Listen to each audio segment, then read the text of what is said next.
ഞാനിപ്പോ ഒരു വിവാഹത്തെ കുറിച്ചൊന്നും ചിന്തിക്കുന്നില്ല. ഡാഡി എന്തൊക്കെ പറഞ്ഞാലും ശരി, എന്റെ ജീവിതം ഞാൻ എനിക്കിഷ്ടമുള്ള പോലെ ജീവിക്കും. പക്ഷെ അത് ഈ വീട്ടിൽ പറ്റില്ല. എന്റെ കാര്യത്തിൽ നിങ്ങൾ ഇടപെടണ്ട. അത്ര മതി. ഇത്രയും കാലം ഡാഡിയെ മാത്രം ഓർത്താ ഞാനിവിടെ നിന്നത്. ഇനി അതിന്റെ ആവശ്യമില്ല. ഒരുപക്ഷെ ജീവിതത്തിൽ ആദ്യമായിട്ടായിരിക്കും മറ്റുള്ളവരുടെ അഭിപ്രായം ചോദിക്കാതെ ഞാനൊരു തീരുമാനമെടുക്കുന്നത്. ഈ പടിയിറക്കം എന്നെ മനസ്സിൽ കുറിച്ചിട്ടതായിരുന്നു. എവിടെ പോകണം, എന്ത് ചെയ്യണം, എങ്ങനെ ജീവിക്കണം തുടങ്ങിയ ചോദ്യങ്ങൾ എന്നെ സംബന്ധിച്ച് ഉത്തരം കിട്ടാൻ പ്രയാസമുള്ളതായിരുന്നില്ല. ഈ കവാടങ്ങൾ എനിക്ക് മുന്നിൽ ഒരിക്കൽ പോലും കൊത്തിയെടുക്കപ്പെട്ടിട്ടില്ല. വെള്ളപൂശിയ ഇവിടുത്തെ ചുമരുകൾക്ക് മനസ്സിലെ കറുപ്പിനില്ലാതാക്കാൻ കഴിയുമെന്ന് പണ്ടെപ്പോഴും മദർ പറഞ്ഞത് ഞാൻ ഓർക്കുന്നു. ഏത് പാതിരാത്രിയിലും ഏതൊരാൾക്കും കയറി ചെല്ലാൻ പറ്റുന്ന ഒരിടം. അഭയ്. അനുമോളത്ത് ഒറ്റയ്ക്ക്, അത് ഈ സമയത്ത് ഇങ്ങോട്ട് വരണമെന്നുണ്ടെങ്കിൽ അനന്തനും കൂടെ കൂട്ടായിരുന്നില്ലേ?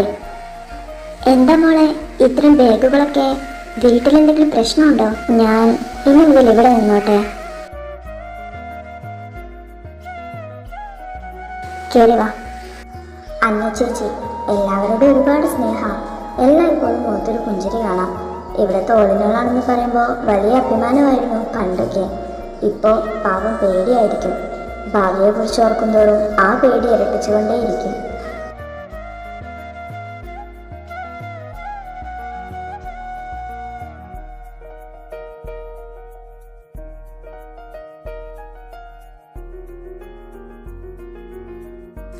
അച്ചു, അവനവിടെ കളിച്ച് നടപ്പുണ്ട്. നിനക്ക് ഈ മുറി തന്നെ മതിയോ? വല്ലതും കഴിച്ചോ? ഇല്ല, എനിക്കൊന്നും വേണ്ട. ഒരു നേരമാണെങ്കിൽ പോലും ഇവിടെ ഉള്ള ആരും പട്ടിണി കിടക്കരുതെന്ന് അവൻ്റെ ആഗ്രഹം. വെറുതെ എന്തിനാ നമ്മളായിട്ടാണ് വിഷമിപ്പിക്കുന്നത്? ഫ്രഷ് ആയിട്ട് വാ, ആഹാരം എടുത്ത് വെക്കാം. അച്ഛൻ, നീ എവിടെയായിരുന്നു? ആൻറ്റി എത്ര നേരം അന്വേഷിച്ചെന്നറിയോ? എപ്പോഴും ഈ കളി മാത്രമേ ഉള്ളൂ? പഠിക്കണ്ടേ? പഠിത്തം ഇവിടെ കൊഞ്ചിച്ച് നടത്താൻ ഇഷ്ടം പോലെ ആൾക്കാരുണ്ടല്ലോ.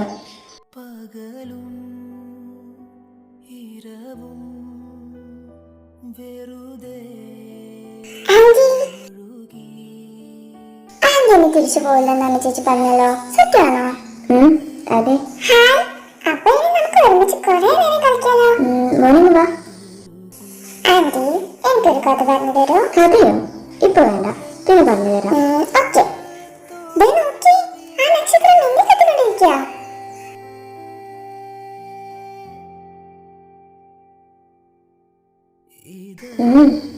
മോനോട് സുഖമാണെന്ന് ചോദിക്കുന്നേ.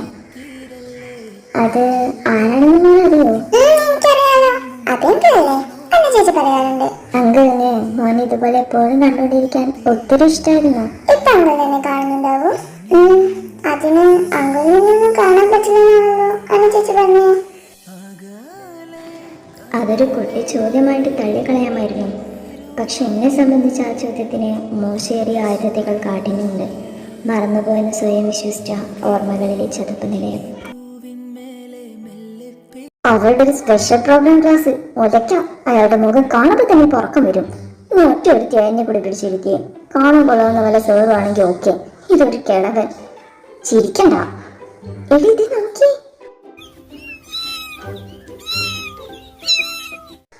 സോ ക്യൂട്ട് അല്ലേ?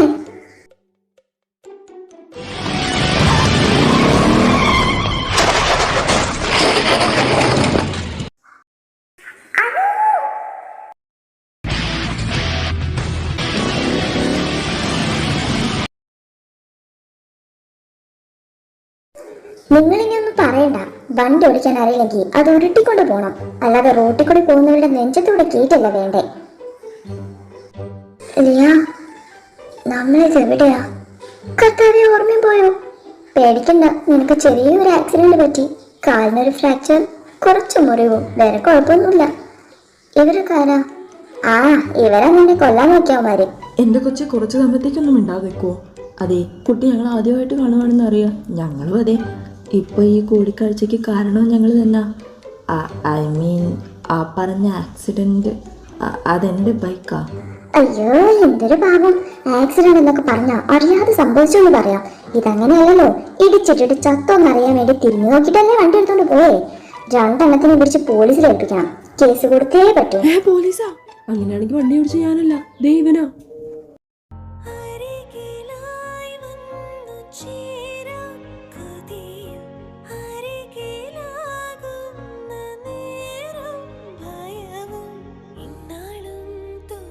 സിസ്റ്ററെ ചതിക്കല്ലേ. കേസ് എന്നൊക്കെ പറഞ്ഞ വലിയ പൊല്ലാപ്പാ.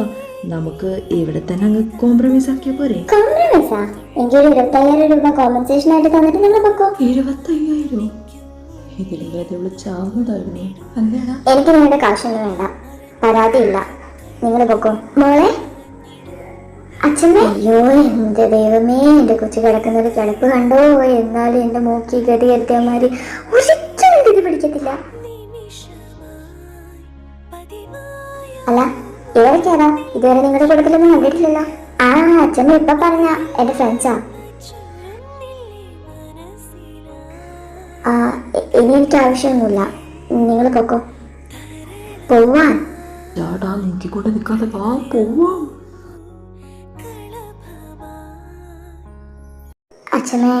അച്ഛൻ വന്നില്ലേ? വിളിച്ചായിരുന്നു. അവനേതാണ്ട് ഇമ്പോർട്ടന്റ് മീറ്റിംഗ് ഉണ്ടെന്ന് പറഞ്ഞു. നീ എന്തിനാണ് സങ്കടപ്പെടുന്നേ? ഞാനില്ലേ എന്റെ പൊന്നുമോളെ നോക്കാൻ. ഞാനൊന്ന് ഡോക്ടറെ കണ്ടിട്ട് വരാം. മോൾ ഇവിടെ തന്നെ നിൽക്ക്. നീ എന്തിനാടി അമ്മയോട് പോകാൻ പറഞ്ഞേ? കണ്ടാൽ തന്നെ അറിഞ്ഞൂടെ? അവരറിയാതെ ചെയ്തതാ. എനിക്കത് പറയാം. വണ്ടി ഇടിച്ചപ്പോഴേ നിന്റെ മുഖം പോയല്ലോ. കണ്ടോണ്ട് നിന്ന് എനിക്ക് നന്നായിട്ട് അറിയാം.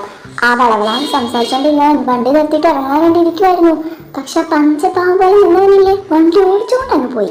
അവനെ കണ്ടാലേ അറിയാം നല്ല തറവാട്ടി പറഞ്ഞവനാ. കാശ് എത്രയാന്ന് വെച്ചാൽ കിട്ടുമായിരുന്നു. ഞാനിവിടെ കാശ് കാണാതെ കിടക്കുവാണല്ലോ. നീ ഒന്ന് പോയേ. ഇവിടെ ഒന്നും കാണാമല്ലോ. ഇന്ന് ഡിസ്ചാർജ് ആയിക്കാണോ? അയ്യോ, ഹായ്.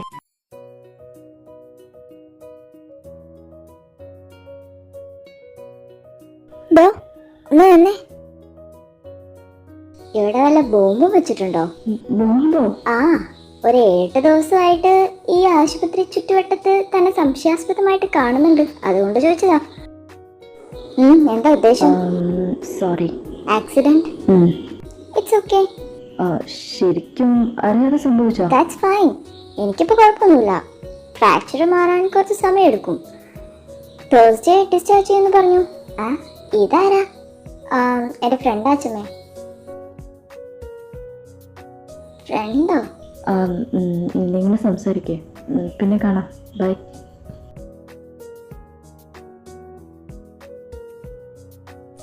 ബില്ല് പേ ചെയ്യണം. Patient name Anushree. Anushree, accident കേസല്ലേ? അത് നേരത്തെ അടച്ചല്ലോ. അടച്ചു വന്നു. ആര്? അതൊന്നും ഞങ്ങൾക്ക് അറിഞ്ഞൂടാ. അറിഞ്ഞൂടാന്നോ? അങ്ങനെ ആരെങ്കിലും വന്ന് കാശ് തരുമ്പോ അതൊക്കെ വാങ്ങി വെക്കണോ വേണ്ടേ? ഇവിടുത്തെ പോളിസി അങ്ങനെ. പോളിസിയാ?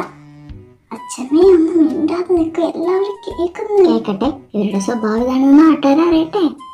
അച്ഛമ്മേ ഞാൻ ചോദിച്ചോളാം. അറ്റ്ലീസ്റ്റ് സ്ത്രീയാണോ പുരുഷനാണോ എന്തെങ്കിലും പറഞ്ഞൂടെ? ഒരു പയ്യനോ? ഓ അച്ഛമ്മേ എന്റെ ഫ്രണ്ടാ. പ്രശ്നം ഉണ്ടാക്കണ്ട. മാം, യുവർ ഓർഡർ. ഹേയ്, ഇത് തന്റെ വീടായിരുന്നോ? ഓ സോറി. ഈ മുഖം എവിടെങ്കിലും കണ്ട ഓർമ്മയുണ്ടോ? താനോ? മാസ്ക് വെച്ചതുകൊണ്ട് ആളെ മനസ്സിലായില്ല. ഇതെന്റെ വീടല്ല. അന്ന് ഹോസ്പിറ്റലിനെ കണ്ടില്ലേ എന്റെ ഫ്രണ്ട് ലിയ? അവളുടെ ബർത്ത്ഡേയാ. സോ ചെറിയൊരു സെലിബ്രേഷൻ. താനും വേണ്ട, നിങ്ങൾ എൻജോയ് ചെയ്യേ. ഞാൻ ഇറങ്ങട്ടെ. അങ്ങനെ പോവല്ലേ. ഇനി ബർത്ത്ഡേ കാര്യം വന്ന് ഇൻവൈറ്റ് ചെയ്യണമായിരിക്കും. ഒരു മിനിറ്റ്, ഇപ്പൊ വരാം.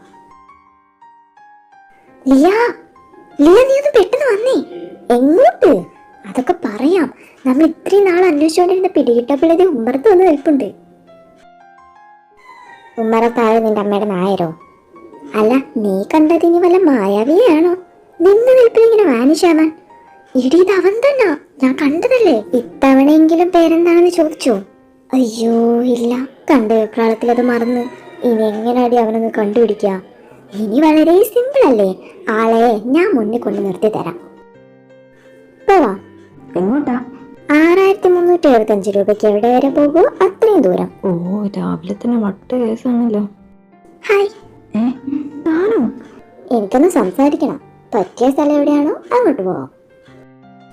അന്ന് വെയിറ്റ് ചെയ്യാൻ പറഞ്ഞിട്ട് മുങ്ങിക്കളഞ്ഞല്ലേ? അയ്യോ, മുങ്ങിയതല്ല.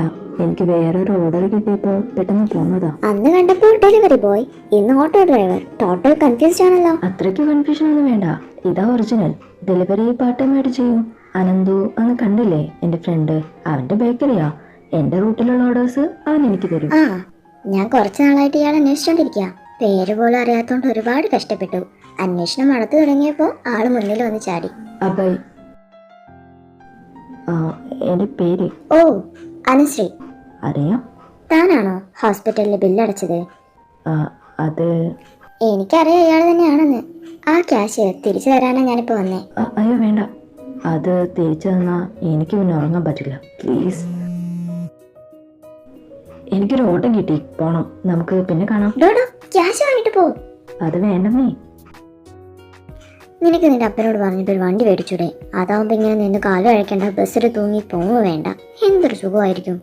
അത്രയ്ക്ക് സുഖിക്കണ്ട. നിർബന്ധമാണെങ്കിൽ നിന്റെ തന്തയോട് ഒരെണ്ണം വാങ്ങിത്തരാൻ പറ. തന്തയ്ക്ക് വിളി കേട്ടപ്പോ സമാധാനമായല്ലോ. വേണ്ട, ഞാൻ ബസ്സിൽ തന്നെ പോയിക്കോളാം. കർത്താവെ, ഒരു ഓട്ടോ എങ്കിലും വന്ന് ഞങ്ങളെ പൊക്കിയെടുത്തോണ്ട് പോയിരുന്നെങ്കിൽ. പൊക്കാനാണെങ്കിൽ ക്രെയിനായിരുന്നു നല്ലത്. ഹലോ, എന്താ ഇവിടെ? ഹാ, താനോ? കോളേജിൽ പോവാൻ നിൽക്കുവാ? ആഹാ, ഞാനാ വിളിക്കാം. കേറ്, ഞാൻ ഏയ്, കൊണ്ടുവരാം. അതൊന്നും വേണ്ട. ബസ്സിൽ പോരും. നിങ്ങളൊന്ന് കേറിക്കേ, ഞാനാ വഴിക്കാണെന്നേ. നീ ഇല്ലേ വേണ്ട, ഞങ്ങൾ പോവാ. ചില കൂടിക്കാഴ്ചകൾ യാദൃശ്ചികമായിരുന്നു. പിന്നീടത് പതിവായിക്കൊണ്ടിരുന്നു. ഒരിക്കൽ പോലും മടുപ്പ് വരാതിരിക്കാൻ മാത്രം ഞങ്ങൾക്കിടയിൽ ഒരു സൗഹൃദം ഉണ്ടായി.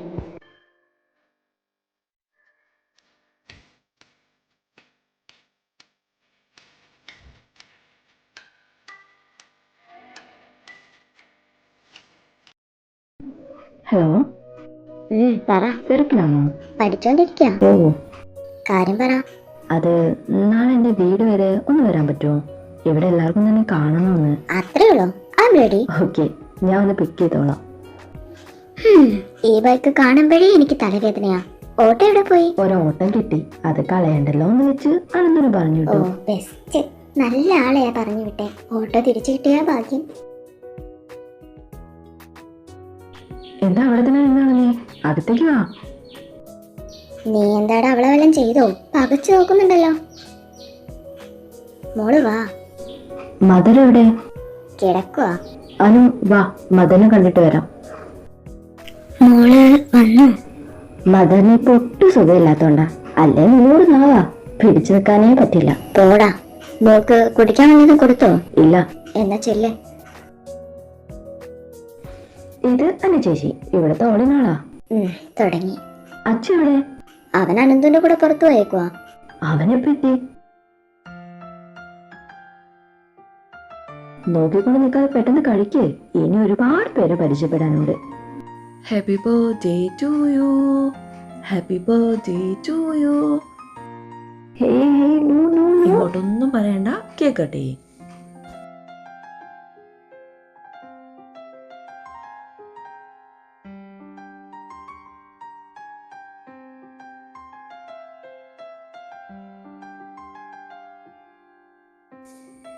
ഹലോ, എന്തൊക്കെയുണ്ട്? സ്പെഷ്യൽ ഗസ്റ്റിനെ പരിചയപ്പെടുത്തില്ല അല്ലേ? ദാ അച്ഛയുടെ 1 മിനിറ്റ്, ഇപ്പൊ കൂട്ടിട്ട് വരാം. അതെങ്കിൽ അച്ചു, അന്നാണ് ഞാൻ ആദ്യമായി അവനെ കാണുന്നത്. പക്ഷെ ഇന്നത്തെ പോലെ തിളങ്ങുന്ന കണ്ണുകളും ആരോഗ്യമുള്ള ശരീരവും ഒന്നും ആയിരുന്നില്ല അന്ന്. ശോഷിച്ച കൈകാലുകൾ, അവിടെ എവിടെയായിട്ട് ചെറിയ ചെറിയ മുറിപ്പാടുകൾ, ഇരുട്ടുമൂടിയ കണ്ണുകൾ. എത്തിയോ? എന്റെ പിറന്നാളിന് ഞാൻ മോനോട് ഒരു പ്രോമിസ് ചെയ്തത് ഓർമ്മയുണ്ടോ? അനുവല്ലേ? സത്യമാണോ? ആന്റി വന്നിട്ടുണ്ടോ? ആന്റി എന്താ ആന്റി ഒന്നും മിണ്ടാത്തെ? ആ, മനസ്സിലായി. ആന്റിക്ക് ഞങ്ങൾ ആരും അറിയില്ലല്ലേ? പക്ഷെ ആന്റിയെ ഞങ്ങൾക്ക് എല്ലാവർക്കും അറിയാം. അറിയാമെങ്കിൽ എപ്പോഴും പറയും. കുഞ്ഞി കണ്ണും വെളുത്ത മുഖവും നീളമുള്ള മുടിയും നല്ല സുന്ദരി കുട്ടിയാണെന്ന്. അയ്യോ, ഇവൻ നാട്ടിക്കും. അവസാനത്തെ ഭാഗം അവനിപ്പൊ കൂട്ടി പറഞ്ഞതാ. അത്രയ്ക്ക് സുന്ദരൊന്നും അല്ല. വന്നേ, ഇനി സദ്യ കഴിക്കാം. വാ, അന്ന ചേച്ചിയുടെ കൈപ്പുണ്യം അടിപൊളിയാ. എന്താ എവിടെ ഇരിക്കുന്നു? ഒന്നുമില്ല, ഇവിടെ ഇങ്ങനെ ഇരിക്കുമ്പോ മനസ്സിന് വല്ലാത്തൊരു സുഖം. അത് ന്യായം. ഈ മരം ഞാൻ നട്ടതാ. ഇപ്പൊ ഏകദേശം 20 കൊല്ലത്തെ പഴക്കം കാണും. ചോദിച്ചോ? എന്ത്? അല്ല, ഉള്ളിലിപ്പോ ഒരുപാട് സംശയങ്ങൾ കാണുമല്ലോ. വീടെന്ന് പറഞ്ഞ് കൂട്ടിക്കൊണ്ട് വന്നിട്ട് ഇവിടെ എന്താ കാര്യം? ഞാൻ ശരിക്കും എന്താ, ആരാ? ബർത്ത്ഡേ ആണെന്ന് എന്താ പറയാതിരുന്നേ? അയ്യോ, ആ ചോദ്യം വേണ്ട. എന്റെ ബർത്ത്ഡേ ഞാൻ ആഘോഷിക്കാറേ ഇല്ല. തന്നെ ഇങ്ങോട്ട് കൊണ്ടുവന്നത് അതിനു വേണ്ടിയല്ല. അച്ചു, ശരിക്കും അവനാ നമ്മുടെ ഈ കൂടിക്കാഴ്ചക്ക് പോലും കാരണക്കാരൻ. എന്താ? അന്നത്തെ ആ ആക്സിഡന്റ് ഓർമ്മയുണ്ടോ? അതെത്ര പെട്ടെന്ന് മറക്കാൻ പറ്റില്ലല്ലോ. ഞാനും അനന്തവും കൂടി ഞങ്ങളൊരു ഫ്രണ്ടിനെ കാണാൻ വേണ്ടി പോയതാ. തിരിച്ചു വരുന്ന വഴി ഒരാൾക്കൂട്ടം. എന്താ സംഭവം എന്നറിയാൻ ഞങ്ങൾ അവിടെ ഇറങ്ങി നോക്കി. ഓടയ്ക്കടയിൽ നിന്നൊരു കുട്ടിയുടെ കരച്ചിൽ കേൾക്കുന്നുണ്ടായിരുന്നു. കൂടിയിരുന്നവരൊക്കെ കാഴ്ചക്കാരായി. ചിലരൊക്കെ ഫോട്ടോയും വീഡിയോ എടുത്ത് രസിക്കുന്നു. അടുത്തു ചെന്ന് നോക്കിയപ്പോൾ വീഴ്ചയുടെ ആഘാതത്തിൽ അലറി വിളിച്ചുകൊണ്ട് കരയുന്നൊരു കുട്ടി. അവന്റെ വേഷം പോലും പഴകിയതായിരുന്നു, പട്ടിണിക്കോലം. അവിടെ കിടന്ന് ചത്താലും അവർക്ക് നഷ്ടം ഉണ്ടാവില്ലല്ലോ. ചുറ്റും ഉണ്ടായിരുന്ന കണ്ണുകളുടെ വെട്ടമൊന്നും അവനുണ്ടായിരുന്നില്ല. ആ സ്ഥാനത്ത് ഞാനാണെന്ന് ചിന്തിക്കാൻ എനിക്കധികം സമയം വേണ്ടി വന്നില്ല. അവന്റെ ദേഹത്തെ പറ്റിയ അഴുക്കും ആരോരും ഇല്ലാത്ത തെണ്ടിച്ചെക്കൻ എന്ന ലേബലും കാരണം ആരും ഹോസ്പിറ്റലിൽ കൊണ്ടുപോകാൻ പോലും തയ്യാറായില്ല. ഒടുവിലെ ബൈക്കും എടുത്ത് അവനെയും കൂട്ടിയുള്ള മരണപ്പാച്ചിലിനിടയിലാണ് ഒരു കോളേജ് പെൺകുട്ടിയെ ഞാൻ തട്ടിത്തെറിപ്പിച്ചിട്ട് മുങ്ങിക്കളഞ്ഞത്. സത്യം പറഞ്ഞാൽ പേടിച്ചുപോയി.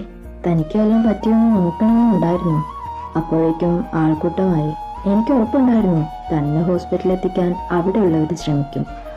ഒരു പക്ഷേ ഞാനൊന്ന് അവിടെ വണ്ടി നിർത്തിയിരുന്നെങ്കിൽ അച്ചു.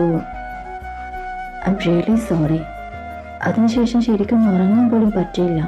അതാ ഞാൻ ഹോസ്പിറ്റലിൽ വന്നേ.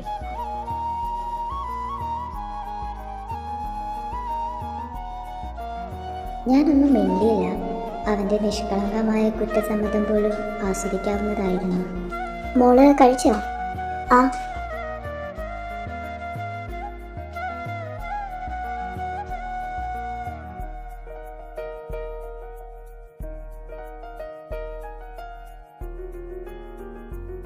ആ കളി കാര്യമാക്കണ്ട, ഇവിടെ പതിവുള്ളതാ. കുട്ടികളുടെ കൂടെ കൂടിയ അവനൊരു കുട്ടിയാ. അവന്റെ പാരൻസ് ഒക്കെ ജനിച്ച ചോരമണം മാറുന്നതിന് മുൻപേ അവനെ ഉപേക്ഷിച്ചിട്ട് പോയി. ഈ സ്ഥാപനത്തിന് അവന് ഒരേ വയസ്സാ. അതുകൊണ്ടാ അഭയ് എന്ന് പേര് വെച്ചത്. ഒരുപാട് നന്ദിയുണ്ട്. അവന് മോളൊരാശ്വാസമാണ്. എപ്പോഴും പറയാറുണ്ട്. കുറച്ച് നാളായിട്ട് ഇവിടെ കുറച്ച് മോശാവസ്ഥയിലൂടെ കടന്നു പോയിക്കൊണ്ടിരിക്കുക. ഡൊണേഷൻസ് എല്ലാം കുറഞ്ഞു. അതിനിടയിലാ അവൻ അച്ഛനെയും കൊണ്ട് ഇങ്ങോട്ട് വന്നത്. ഇവിടെ ഉള്ളവർ തന്നെ പട്ടിണി കിടക്കേണ്ടി വരുമെന്ന അവസ്ഥയായപ്പോൾ അത് പറ്റില്ലെന്ന് ഞാൻ തീർത്തു പറഞ്ഞു. അവൻ കേട്ടില്ല. അച്ഛൻ്റെ പൂർണ്ണ ഉത്തരവാദിത്വം ഏറ്റെടുത്തു. നന്നായിട്ട് പഠിക്കുന്ന കൂട്ടത്തിലാ. ഡിഗ്രി കഴിഞ്ഞപ്പോൾ എന്ത് ചെയ്യണമെന്ന് ആലോചിച്ചിരുന്നപ്പോൾ അതിനുള്ള സൊല്യൂഷനായിരുന്നു ഈ ഓട്ടോ ഡ്രൈവർ. എങ്ങനെയെങ്കിലും അവനെ തുടർന്ന് പഠിക്കാൻ വിടണമെന്ന് മാത്രമേ ഇപ്പം എനിക്കുള്ളൂ. എല്ലാം ഞാൻ നോക്കിക്കോളാമെന്ന് പറഞ്ഞതാ. കേൾക്കണ്ടേ? അവൻ ജീവിക്കുന്നത് എവിടെയുള്ളവർക്ക് വേണ്ടിയാ. അവൻ എനിക്കൊരു അത്ഭുതമായിക്കൊണ്ടേയിരുന്നു. ആ കെട്ടിടവും അഭിയും അച്ഛനും മദറും അന്നച്ചേച്ചിയും അമ്മമാരും എല്ലാം എനിക്കും പ്രിയപ്പെട്ടതായി.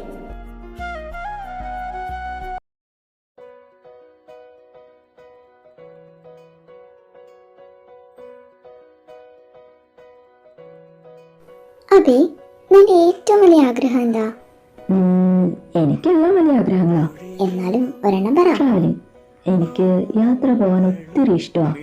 നമുക്ക് ചുറ്റും എത്ര സുന്ദരമായ കാഴ്ചകളുണ്ടെന്നറിയോ? ഒരു മനുഷ്യന് ആയുസ് കൊണ്ട് കാണാൻ കഴിയാത്ത അത്രയും കാഴ്ചകൾ. ഒരു ദിവസം ഞാൻ പോകും, കാണാൻ കഴിയുന്ന അത്രയും ദൂരത്തേക്ക്. പിന്നെ അച്ചു, അവന്റെ കാഴ്ച തിരിച്ചു കിട്ടണം. ട്രീറ്റ്മെന്റ് ഒക്കെ ചെയ്യുന്നുണ്ട്. ഐ ട്രാൻസ്പ്ലാന്റേഷൻ ചെയ്ത കാഴ്ച തിരിച്ചു കിട്ടുന്ന ഡോക്ടർ പറഞ്ഞു. ഇതെന്താ വീണ്ടും വീണ്ടും ചോദിച്ചോണ്ടിരിക്കുന്നേ? ഇതിൽ ഏതെങ്കിലും ഒന്നും നടക്കട്ടെ, ബാക്കി അപ്പം പറയാം.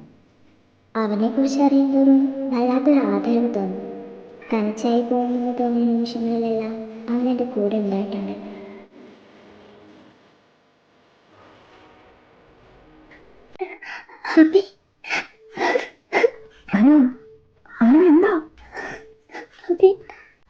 എന്താ പോയി.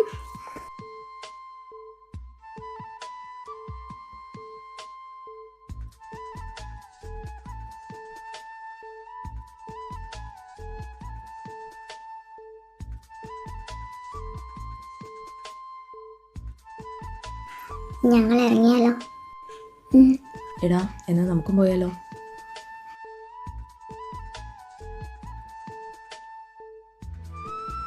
നീ വിട്ടോ, ഞാൻ വന്നോളാം.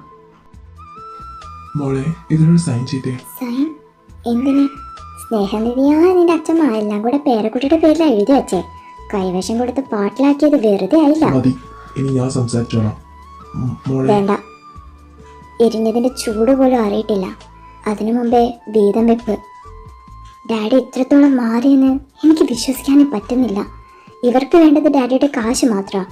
ഒരിക്കലെങ്കിലും എല്ലാ ഡാഡിക്കും മനസ്സിലാവും. കൂടുതൽ സംസാരിക്കാൻ നിൽക്കാതെ ഒപ്പിടാൻ. ഇല്ല, അച്ഛമ്മ ഇങ്ങനൊരു തീരുമാനം എടുത്തത് എന്തിനാണെന്ന് എനിക്ക് അറിയില്ല. അത് എന്തിനാണേലും തിരുത്താൻ ഇപ്പം എനിക്ക് മനസ്സില്ല.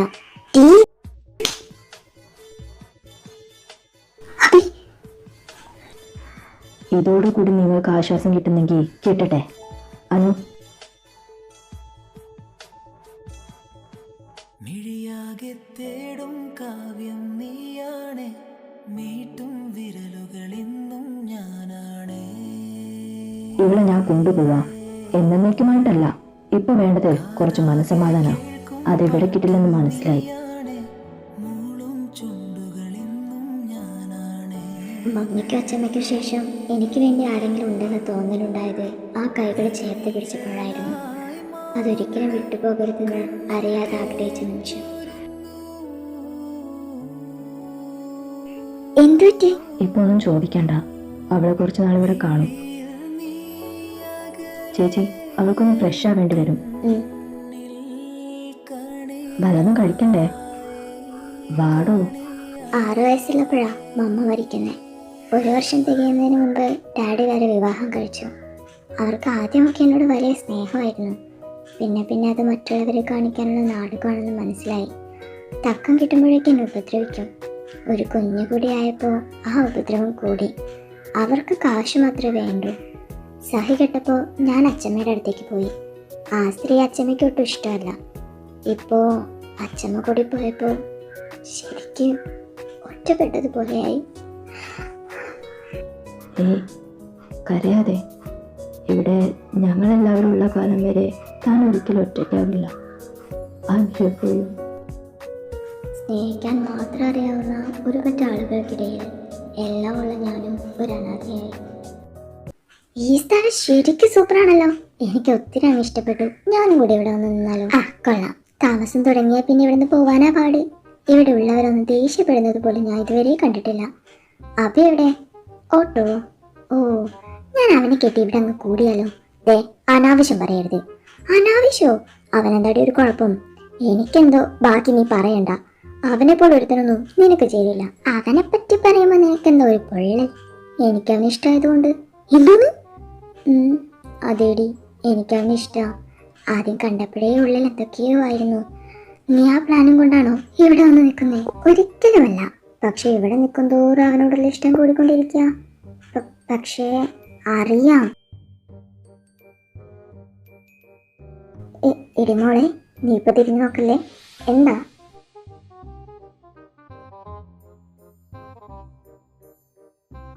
ഓഹോ, നോക്കില്ലേ എന്ന് പറഞ്ഞത് തന്നെ ചെയ്തോണം. ഇന്ന് തന്നെ ഇവിടുന്ന് പോയിക്കോണം. ഇവിടെയുള്ളവര് ദേഷ്യപ്പെടുന്നത് കണ്ടില്ലെന്നല്ലേ പറഞ്ഞേ? ചെല്ലേ, ശരിക്കും കാണാം. Mother, mother, please. ഇതിന്റെ പേരിൽ എന്നെ ഇവിടുന്ന് പറഞ്ഞു വിടരുത്. ഇത് അനാഥർക്ക് വേണ്ടിയുള്ള ഇടമാണ്. കുട്ടിക്ക് ഇനി ഇവിടെ നിൽക്കാൻ പറ്റില്ല. മദർ, എനിക്കവനെ ഇഷ്ടമാണ്. അതൊരിക്കലും നടക്കില്ല. എന്തുകൊണ്ട്? ഞാൻ പറഞ്ഞില്ലേ, ഇത് അനാഥർക്ക് വേണ്ടിയുള്ള ഇടമാണ്. മോളെപ്പോലെ ഒരാൾക്ക് വേണ്ട, ശരിയാവില്ല. എനിക്കുള്ളതെല്ലാം വിട്ട് അവന് വേണ്ടി ജീവിക്കാൻ ഞാൻ ഒരുക്കമാണെങ്കിലോ? മദർ, അവനെപ്പോലെ ഒരാളെയാ എനിക്ക് വേണ്ടത്. എന്നെ സ്നേഹിക്കുന്ന ഒരാളെ. അവനും ഈ കാരണങ്ങൾ കൊണ്ട് എന്നെ വേണ്ടെന്ന് വെക്കാം. പക്ഷേ മദർ പറഞ്ഞ അവൻ കേൾക്കും. പ്ലീസ്. ഹലോ, പറ. എനിക്ക് വീട്ടിലേക്കൊന്ന് പോകണം. വീട്ടിലേക്കോ? എന്തിന്? വല്ല പ്രശ്നമുണ്ടോ? ഡോ, പ്രശ്നമൊന്നുമില്ല. കുറെ നാളായില്ലേ ഇവിടെ വന്നിട്ട്. ഒന്ന് വീട്ടിൽ പോയാൽ കൊള്ളാമെന്നുണ്ട്. ഇനി തനിക്ക് ബുദ്ധിമുട്ടാണെങ്കിൽ പറഞ്ഞാൽ മതി, ഞാൻ ഒറ്റയ്ക്ക് പോയിക്കോളാം. അത് വേണ്ട, റെഡിയായി നിൽക്ക്, ഞാൻ വരാം. എന്താടാ? അവൾക്ക് പോകണമെന്ന്. അതിനെന്താ, അവളേതായാലും പോകേണ്ടതല്ലേ? എന്തിനാ? അവൾക്ക് അവിടെ തന്നെ നിന്നൂടെ? ഇനി പോയിട്ട് തിരിച്ചു വന്നില്ലെങ്കിലോ? തിരിച്ചു വന്നിട്ടില്ലെങ്കിൽ നീ പോയി കാണണം. അത് കൊള്ളാം. അവളെ ഇവിടെ നിന്ന് എങ്ങനെ ശരിയാവും? ഞാൻ അവളെ കിട്ടിയാലോ? എന്തോന്ന്? എനിക്കവളെ ഇഷ്ടമാടാ. മഹാഭാവി, ഇതവൾക്കറിയോ? എവിടെന്ന് പറഞ്ഞ ഇപ്പം അവൻ സമ്മതിക്കും. അവൾ വലിയ വീട്ടിലെ കുട്ടിയല്ലേടാ. എനിക്കെന്താ ഉള്ളത്? സ്വന്തം എന്ന് പറയാൻ ആരുള്ളത്? ആകെയുള്ളത് ദേ ഈ ഓട്ടോയാ. അതും CC അടയ്ക്കാൻ എടുത്തോണ്ട് പോവുകയും ചെയ്യും. നിർത്ത്. ഇതൊക്കെ പിന്നെയുള്ള കാര്യങ്ങളല്ലേ. നീ ഇഷ്ടമാണെങ്കിൽ അങ്ങ് പറ, ബാക്കിയൊക്കെ വരുന്നിടത്ത് വെച്ച് കാണാം. നീ എനിക്ക് ആവശ്യമില്ലാത്ത ആത്മവിശ്വാസം തന്ന് കുടി ചാടിക്കില്ല. അത് കുഴപ്പമില്ല, കുഴിന്ന് ഞാൻ തന്നെ വലിച്ചു കയറ്റിക്കോളാം. നീ ഈ ബൈക്ക് എടുത്തോണ്ട് പോ. അതാവുമ്പോൾ നിങ്ങൾക്ക് കാര്യങ്ങൾ തുറന്ന് സംസാരിക്കാൻ എളുപ്പവും. ഇന്ന് തന്നെ എന്തായാലും പറ. അത് അത് വേണം. ചെല്ലാൻ. അവൻ ഇതുവരെ വന്നില്ലേ? ഇല്ല, വിളിച്ചിട്ട് കിട്ടുന്നില്ല. മധു,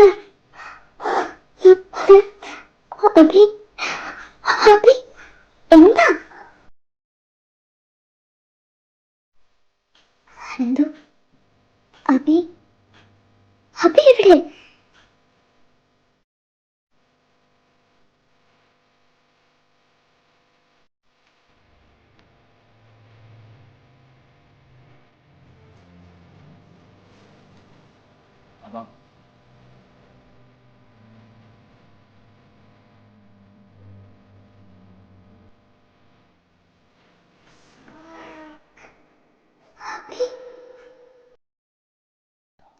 ആവരണം എല്ലാവരെയും തകർത്ത് കളഞ്ഞു. ചില സമയങ്ങൾ തിരിച്ചു കിട്ടണമെന്ന് ആഗ്രഹിക്കാറുണ്ട്. അതുപോലെയായിരുന്നു അവൻ്റെ കൂടെ ഉണ്ടായിരുന്ന ഒരു നിമിഷം. അതിലെപ്പോഴും പറയും അവനെ ഒരിക്കൽ പോലും തനിച്ചാക്കിയിട്ടില്ലെന്ന്. അതുകൊണ്ടാവും മരണത്തിൽ പോലും മദർ അവനെ കൊണ്ടുപോയത്. മനസ്സ് തകർന്ന ശരീരവും തകർന്നു പോകും. ഒരാഴ്ച വ്യത്യാസത്തിൽ മദറും പോയി. അവയെ ആരെ ഏറ്റെടുത്ത് നടത്താൻ സംശയമായിരുന്നു എല്ലാവർക്കും. എനിക്കതങ്ങനെ വിട്ടുകൊടുക്കാൻ കഴിയില്ലായിരുന്നു. ഈ കെട്ടിടം എനിക്കെൻ്റെ സ്വപ്നമാണ്. മനസ്സിനെ മനസ്സാക്കുന്നില്ല.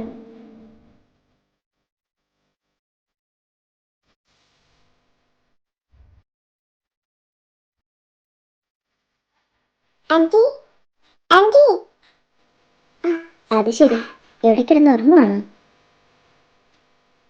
മോളെ? അച്ഛോ, നീ പോയി കിടക്ക്. Anti, good night. മിഴിയാകെ തേടും കാവ്യം നീയാണേ. എന്തിനാ മോളെ ഒരിക്കൽ പോലും തുറന്നു പറയാത്തൊരിഷ്ടത്തിന്റെ പേരിൽ ഇങ്ങനെ നിന്റെ ജീവിതം ഇല്ലാതാക്കുന്നേ? ഇതിനൊക്കെ എന്തർത്ഥമാ ഉള്ളത്? എൻ്റെ ജീവിതത്തിനൊരർത്ഥം ഉണ്ടായത് എപ്പോഴാ ചേച്ചി? ഞാനിനി എന്ത് ചെയ്യണം എന്നതിനുള്ള ഉത്തരം കൂടി തന്നിട്ടാ അവൻ പോയത്. ഇതിലൊരു സൈൻ ചെയ്യണം. അത് വേണം. ഇനി ഇത് മാത്രം എനിക്ക് അവന് വേണ്ടി ചെയ്യാൻ കഴിയുന്ന ഒരേ ഒരു കാര്യം. അച്ഛൻ, അവൻ്റെ കണ്ണുകളെങ്കിലും എനിക്ക് ലോകം കാണിക്കണം. ഒരു മനുഷ്യന് ആയുസ് കൊണ്ട് കാണാൻ കഴിയാത്ത അത്രയും കാഴ്ചകൾ. ഒരു ദിവസം ഞാൻ പോകും കാണാൻ കഴിയുന്ന അത്രയും ദൂരത്തേക്ക്.